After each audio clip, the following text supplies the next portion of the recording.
Merci. Et le dernier intervenant est Jean-Philippe Nilor pour le groupe GDR. Oui, merci Madame la Présidente.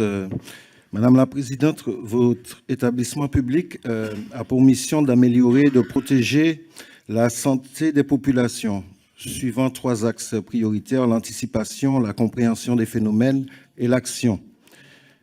Ma question est la suivante: quelles sont les actions emblématiques menées actuellement par Santé publique France dans les Outre-mer, où les problématiques de santé se posent avec une acuité particulière, notamment parce que l'industrie agroalimentaire a déversé des tonnes de produits sucrés pendant des décennies, ayant entraîné mécaniquement une augmentation du diabète et de l'obésité, et d'autre part par l'empoisonnement au chlordécone des terres, des rivières, de la mer et même de l'eau potable, qui n'est plus potable si elle est empoisonnée.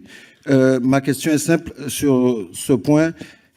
Que pensez-vous de la demande, qui est selon moi légitime, de gratuité des tests de contamination au chlordécone pour tous les Martiniquais et les Guadeloupéens? Enfin, l'axe sport-santé dans des pays qui sont réputés pour des pays de sportifs comme les nôtres n'est pas suffisamment développé.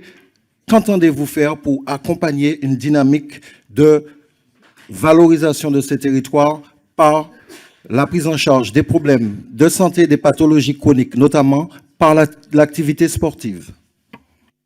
Merci, mes chers collègues. Sur les Outre-mer et sur les actions emblématiques, d'abord, Santé publique France a évidemment un programme sur la santé dans les Outre-mer et qui existe, et c'est évidemment majeur. Je peux citer peut-être quelques actions concernant le chlordécone. Évidemment, Santé publique France, comme vous le savez, a produit les résultats d'imprégnation, donc est déjà très impliqué à ce titre-là.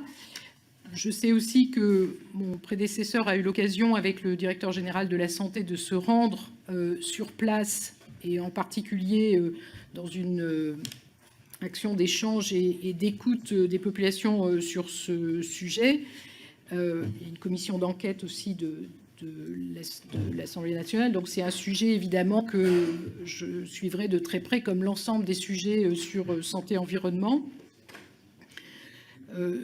Je peux souligner aussi l'action particulièrement importante qui avait été mise en place sur la campagne de vaccination, ou qui a abouti à une campagne de vaccination à Mayotte à partir du dépistage de cas de coqueluche, et qui a mobilisé aussi justement la réserve sanitaire dans ce cadre-là. Donc ce que vous avez souligné sur la capacité de mobiliser des moyens d'action de manière cohérente et dans le cadre de Santé publique France est déjà mis en place.